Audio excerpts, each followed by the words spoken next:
I'm Nicola Kelly, and this is Silenced, a podcast from human rights organisation Article 19. In each episode of this series, we'll hear the stories of journalists and activists around the world whose governments attempt to rein them in and cover up the truth.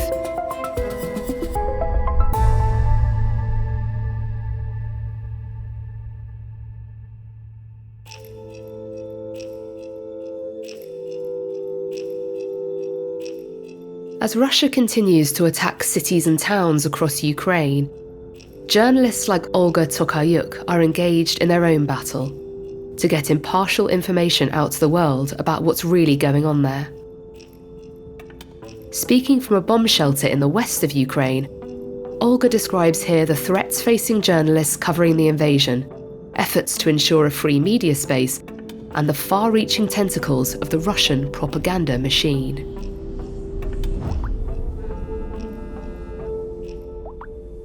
On the 24th of February, I woke up about 5 a.m. in the morning and immediately reached for my phone, checking the news. Because in the days before, the situation was really deteriorating. There was a decision of President Putin to recognize self-proclaimed Donetsk and Luhansk regions, and something was building up in the air. So I reached for my phone, as I did on all the previous days, and I went to a website of a news agency, Interfax, one of the biggest Ukrainian news agencies. And I still have these headlines, in front of my eyes saying that dawn in a European capital. A missile hits a block of flats. Missiles targeted Kyiv and other parts of Ukraine, and that Putin made a speech in the night announcing basically the war. They called it special military operation, but it was clear that it's a war. And even more worryingly, among the headlines were objects in Western Ukraine were targeted too. Ivano-Frankivsk airport, not too far from the place where we are staying. So it was clear that it would be a war which would engulf much of Ukraine's territory. From those initial headlines, it was clear that, even this western part of Ukraine might not be as safe as we hoped it would be. Still, we decided we are not going anywhere, also because in that day, we reached out to a lot of our friends who are in Kyiv and other parts of Ukraine, asking how they are and offering them that they can come and stay here with us, because we had some spare rooms. And in the next 2 or 3 days, basically, we didn't have any spare rooms anymore, because people arrived from other parts of Ukraine who stayed with us, and they are still staying here. And also our vacation, which was supposed to last a couple of days, is not a vacation anymore. We've been here for more than a month, and we don't know how long we will be staying here. But the idea is to stay in Ukraine as long as it is safe in this particular area. Well, of course, it's relatively safe. There are sirens, and we have to go to, bomb shelters and basements every day, basically, sometimes in the middle of the night. Actually, I'm speaking now from a bomb shelter, from a basement of our house. We try to make it comfortable since we have to spend a lot of time here. So, we put on some inflatable mattresses to sleep on, and also made here basically a place to be able to work from with internet. So we're trying to, readjust our lives to this new reality, which I personally still struggle to accept. In my brain, I understand rationally, that there is a war and that I can't go back to Kyiv, to the city I lived in for 20 years, that I love, that I consider my home. But sometimes when I wake up in the morning, I feel like I'm still in my flat in Kyiv, I'm in my bed, and then the reality sinks in, and I'm like, no, I'm not there, and there is war in my country, and I don't know when I will be able to go back. And so many people have died, and they are so much worse off than me, stayed in this relatively safe part of Ukraine, knowing that my family members are safe and sound. This is the privilege not many people in Ukraine have at the moment. At first, the sirens were really quiet, and not in all parts of the town, people were able to hear them. So where we are staying in this part of the town, they were audible, but they are somehow keep getting more loud and loud every time, because also the local authorities, They are installing the loudspeakers so, people everywhere can hear the siren. And we also installed apps on our mobile phones, like an alert that even if you don't hear the siren outside, then you hear it on your mobile, wailing sometimes in the middle of the night, waking you up.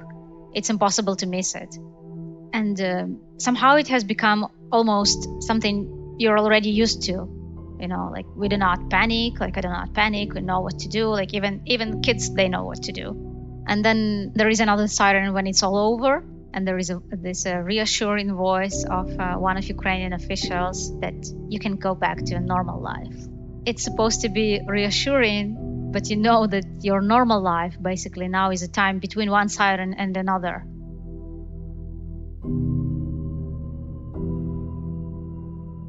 Since 2014, Russia launched a really huge disinformation campaign aimed at Ukraine. And, it was targeting different audiences, the audience inside Russia, audience inside Ukraine, but also audience abroad in the West, with the goal to undermine support to Ukraine.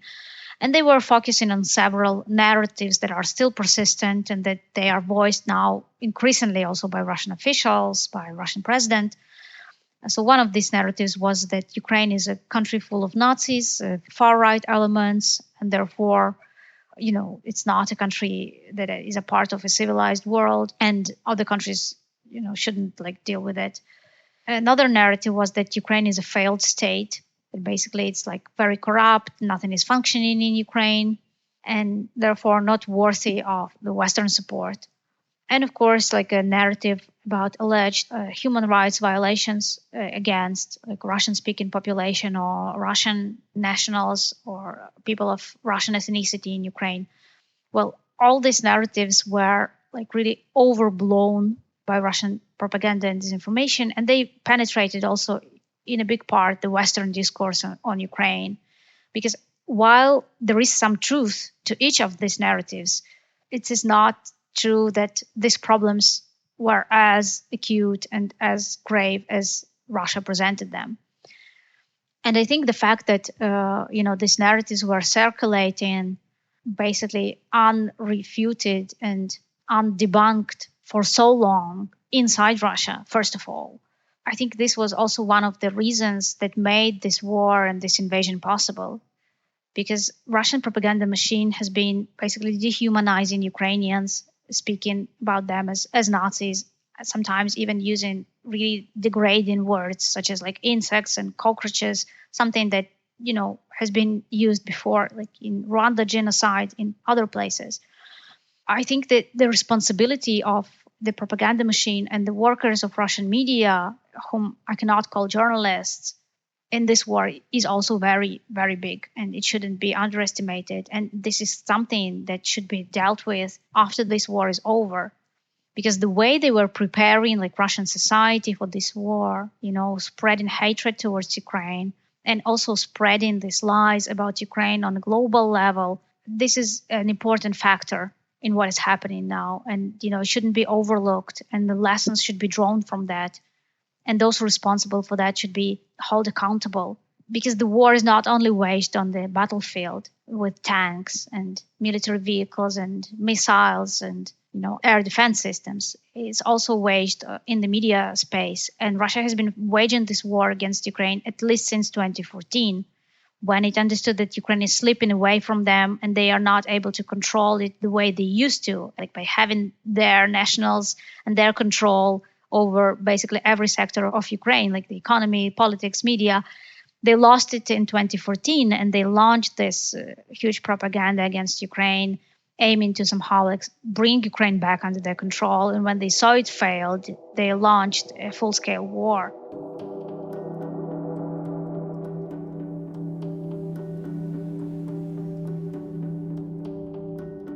My colleagues who are working in the zone of active combat, they are risking a lot. And actually, some of them already have been killed in this war. At least 2 people that I knew personally, they died. They were killed by Russian missiles and Russian bullets. These are cameramen, one a Ukrainian cameraman I worked with more than 10 years ago on a Ukrainian TV station. And another one is a Fox News cameraman. Fox News cameraman Pierre Shashevsky has died in Ukraine. He was working with our Benjamin Hall when incoming fire hit their vehicle outside of Kyiv. The picture you see right here. I met him in Kyiv in early February. He filmed an interview with me for Fox News in central Kyiv. So we just met briefly, we spoke, and he seemed a very nice person. And, knowing that this person is no more, of course, is like really heartbreaking and devastating. And also knowing that so many other journalists also, died in this war, and that very often they were deliberately targeted. Their lives were lost, not by accident. They were like professional war reporters who covered many other conflicts before in other parts of the globe. And they were, wearing all the protective equipment, helmets and bulletproof vests and the recognition marks, press marks. And their cars were marked clearly as TV, press, journalists. However, that didn't help, and maybe on the contrary, they might have been targeted because they are journalists. We don't know, of course, we can't be sure about that. There should be an investigation probably after the war is over, because I cannot imagine how to investigate it, especially in the areas that are under Russian control. And these are the areas where these journalists, most of them died in suburbs of Kyiv. Whoa, whoa, whoa! Stop! British journalists! Journalista! However, what even from the little we know about the circumstances of their death, it seems that they were deliberately targeted by Russian military that wants to hide the truth about what is happening here and to prevent the world from knowing what is happening. And journalists are, risking their lives to tell the story and to tell what they see here in Ukraine. And some other colleagues were also kidnapped. A colleague from Hromadske, independent Ukrainian TV station I worked at for 6 years. So the colleague from Hromadske, Victoria Roshchina, she was kidnapped in southern Ukraine, in Berdyansk, that is currently under control of Russian forces. And she was released after several days, and she told the story, how she was mistreated by Russian special forces. And actually, she was very lucky that she was released after being forced to record a video in which she thanked Russians for saving her life. But it's not the case with all journalists. And some Ukrainian journalists, not just Ukrainian, they disappeared. They were likely kidnapped. We didn't know anything about their whereabouts. Another colleague from Hromadske, photographer Max Levin, who is one of the most experienced Ukrainian war photographers. He's been covering war since 2014. He's been to a lot of hotspots in Donbass. He disappeared in Kyiv region back on March 12th. A longtime contributor to Reuters, his body was found in a village north of Kyiv on April 1st. It was reported that Russia had a list of Ukrainian civil society leaders, activists, journalists that it intended to imprison or even execute. And there are reports also of these forced disappearances of local journalists in southern Ukraine, especially, and the blackmail also when their family members are kidnapped and journalists are blackmailed, and basically made to renounce what they are doing or quit their media because their loved ones are threatened. I don't know whether I am on those lists, but I think that the existence of these lists is actually very likely. Of course, we cannot be 100% sure, but this is what Russia has been doing previously, also in the occupied Donbass since 2014, where journalists and activists were disappearing, put in secret prisons, tortured, subjected to all sorts of inhumane treatment and kept there for years. So knowing all that, I'm not ready to renounce or give up my work as a journalist, but of course I have to take precautions, first of all, to protect my family members, not even, myself, and also knowing that recently Russia has been kidnapping the family members of journalists in southern Ukraine, in Melitopol. So knowing all that, of course, I have to be cautious and taking care of the safety of my loved ones. I'm not afraid. I do not feel fear in general I mean, since the war began, what I feel is more, like determination and very firm understanding and confidence about the importance of my work. That as a journalist, I have to stay in Ukraine. I have to report on what is happening. If I have, also this privilege of speaking foreign languages and I can address the public in different parts of the world, then I should invest all my effort in telling the world what is happening in Ukraine. And I only, will be kind of entitled to do so if I am in Ukraine. And sometimes it's also a difficult choice when you have, children, because on the one hand, there is a safety of your child and some sort of like a possibility to return some sort of a normal life to your child in terms of like going maybe to another country where is no war, where a child can go to school, where, your child can develop normally as children her age do. And then on the other hand, there is like my career as a journalist and also my desire. It's more than just a career, it's like my personal, like profound desire to continue working as a journalist and telling what is happening. If I have this possibility, if I have this voice that people listen to and they find what I'm saying valuable, then I can't just abandon that. And also as a citizen, it's my contribution to Ukraine's resistance, because I'm not just a Ukrainian journalist, I'm a Ukrainian citizen, and what is happening in my country affects me personally. And if I can contribute somehow to the resistance of the country that I love and about whose fate I care deeply, because I never wanted to live anywhere else and I see my future and the future of my child in Ukraine. And if I can contribute somehow to this resistance by speaking up, I'm determined to do that.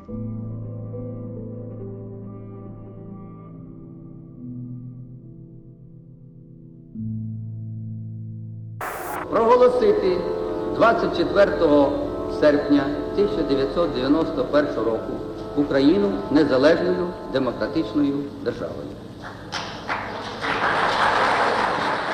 Back in 1991, I was 6 years old. The independence of Ukraine was proclaimed in August that year. And in December 1991, December 1, there was a referendum in Ukraine. People headed to the polls to confirm whether they support the independence of Ukraine.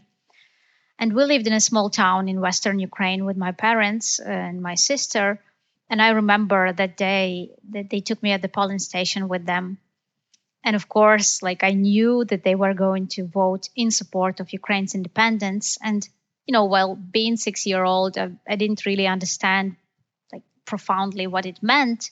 But I remember this feeling of pride with which they told me that they would vote for Ukraine's independence. And it made me realize this is something very important, that they really cared about, that they cherished, and that this is something that we have to kind of be proud of and preserve and, fight for. And then as I was growing up, numerous occasions presented themselves to fight for this independence and to fight actually for Ukraine as a democratic country. When I was a student in Kyiv, like I moved to Kyiv at the age of 17 to study at the university. So when I was a third year student, the Orange Revolution erupted in Ukraine. Hundreds of thousands of pro-democracy Ukrainians in the streets today protested against the results of the presidential election, pitting their candidate, the West-leaning challenger Viktor Yushchenko, against the pro-Moscow Prime Minister Viktor Yanukovych. This was the first revolution that I witnessed, a peaceful protest that lasted for 3 weeks. People were protesting against rigged elections. These elections were rigged in favor of a pro-Russian candidate, Viktor Yanukovych. There were a lot of electoral violations, and I actually witnessed them with my own eyes because I was an election observer in Luhansk region during the second round of elections. And I was expelled from the polling station so that I wouldn't be there when the vote count was conducted and couldn't, note and report these violations during the vote count. And a lot of people didn't accept this result, obviously, because they knew that the elections were rigged and there were so many violations with the vote count and multiple voting by the same people on different stations. a lot of reports also of intimidation of electoral observers. And even in our team who traveled to Luhansk, there were people who were taken from the polling stations and, brought to the forest and made like some shots from pneumatic weapons next to their heads in order to scare off like these observers and, intimidate them so they do not report what was actually happening. So the popular uprising erupted, and for 3 weeks, people were protesting in the center of Kyiv at Maidan, the central square, the independent square of Kyiv. And I was there volunteering, distributing leaflets, because that was the time when we didn't have smartphones yet, 2004, and people were getting the news from traditional media mostly. People who were camping on the square for weeks in October, November, like freezing temperatures. They didn't have access to like TV or radio, so there was a volunteer initiative to print the news on the leaflets, and volunteers, and I was one of them, were just distributing these leaflets to people who were camping on the square, speaking with them, interacting with them, like exchanging our views. So it was in a way like a formative experience for me as a young aspiring journalist, a student of journalism, because I saw this, big manifestation of people's will. If they shoot us, if they send tanks, no matter what, there's nothing that can overpower the will of the people.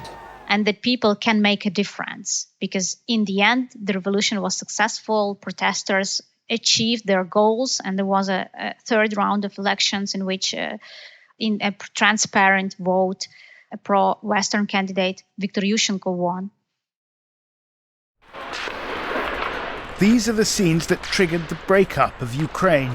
Scenes that have brought the world to the brink of a new Cold War. Unarmed protesters gunned down in the streets by the riot police who were retreating from Kiev's Maidan Square.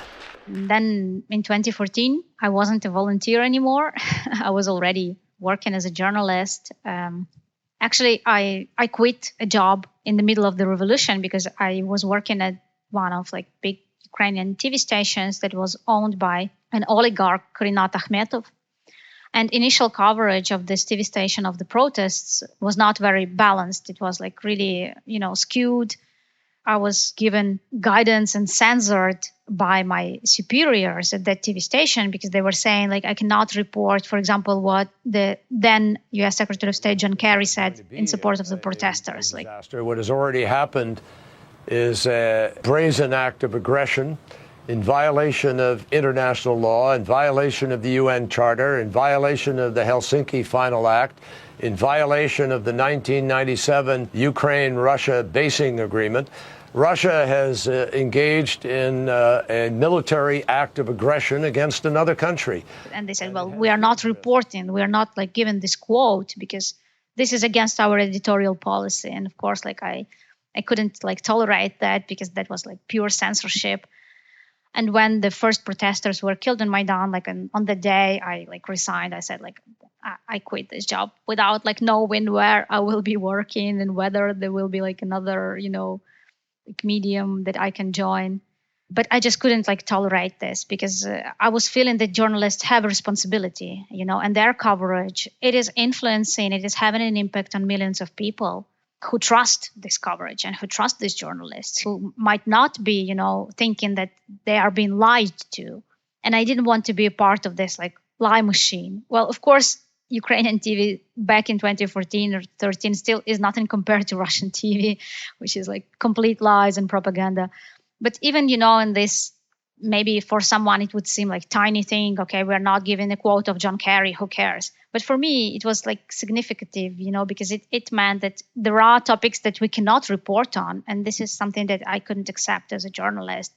And especially when I saw that people are getting killed and the coverage is still trying to portray them not for what they really are, peaceful protesters who are fighting for their rights, but the coverage is kind of trying to portray them as some violent marginals, radicals, whatever. So I couldn't like put up with that. And not just me, like there were several journalists who also like resigned on the day when it was clear that the coverage is really not going to change, like not going to be objective. And we are seeing that the situation is deteriorating. And I decided, well, okay, like I'm quitting and I'm not going back to to oligarch-owned media.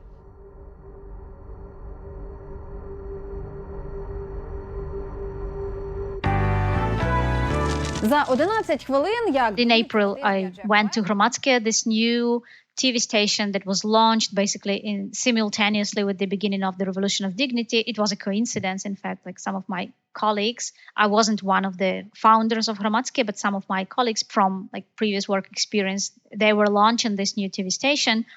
And it became like really famous and very trusted during the Maidan protests because it was broadcasting live streaming, the protests 24/7.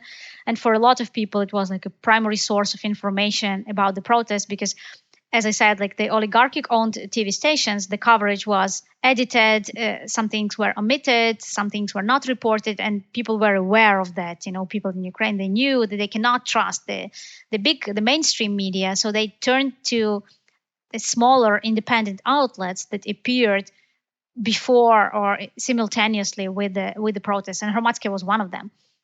And it didn't have like any funding, like no big businesses who were owning it. It was owned by the editorial staff, like group of journalists who launched this project, and they launched an appeal, a crowdfunding campaign, basically. And for, I think, the first year almost of Hromadske existence, it was relying on people's donations because, as I said, so many people watched it during Maidan. It was so trusted, and people were willing to donate and to support this independent TV station because they saw a difference of how it was covering the events. And the strength was actually in this like live stream. That it was a live stream. It wasn't edited. So people could like see what is happening. They knew they can trust it because it was happening live. It wasn't, some edited footage with some omissions and manipulations as other media reported the protests. And of course, back in April, there was, a lot of like interest and trust towards Hromadske, and a lot of people, were donating, but still so many people worked there, volunteered, and I also went there as a volunteer. And I said, okay, I know you might not be able to pay me. I have some savings, but I really want to join your team because I admire what you do. I want to be a part of your team. So I worked there for 6 years up until 2020. It was a great experience, very different from the ones that I had previously with mainstream, big oligarchic-owned media, because there was a self-organization, sometimes bordering on chaos, because there wasn't, a very clear hierarchy inside, and even, the editor-in-chief was like one of us. Of course, there were no censorship or orders, and that's why, when I'm saying that we had debates in newsroom when the war started, those were real debates, and everyone could have a say. And you were feeling you are part of this a very vibrant, dynamic team. And a lot of that team were people who were coming from Donbass, internally displaced people, journalists, or people who were not journalists before, but they decided they want to be, and they came to Hromadske. And Hromadske was basically accepting everyone, paying very little because didn't have enough resources. But a lot of people were okay with that because it kind of, you felt that you were a part of something big, of this new independent media that was, telling the story of Ukraine that is undergoing some very dramatic, transformative events, historic events. And those debates were really heated. And I remember one of the most heated debates when the war started was should we refer to Ukrainian soldiers as our soldiers? Should we use this pronoun our? Because, we are journalists, and okay, they are Ukrainians. And of course, we as citizens support them, but can we call them our soldiers? Because, this is the war. We have to be neutral. We have to report. And that was one of those debates.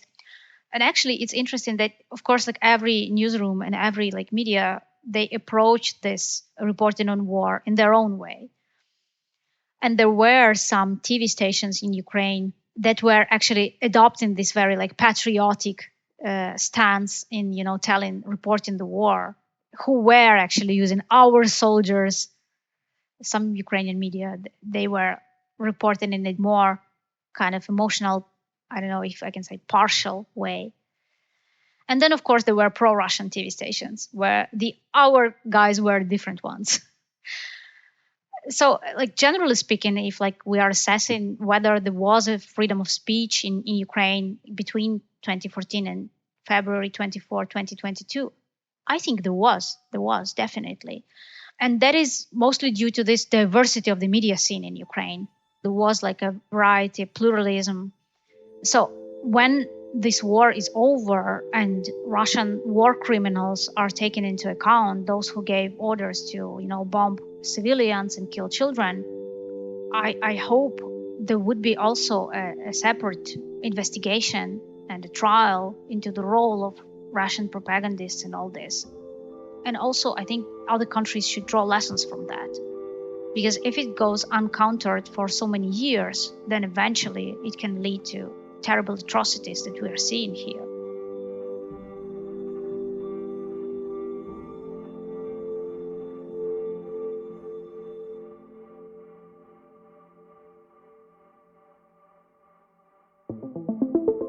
Silence is hosted by me, Nicola Kelly, and produced by Christopher Hooton. Original music is by Julian Wharton, and the sound design is by Rick Morris.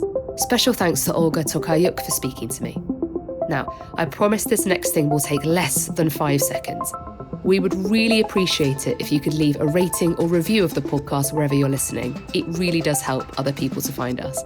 And if you'd like to hear more about what Article 19 does, drop us a note on Twitter, where we're at Article19org. Thanks for listening.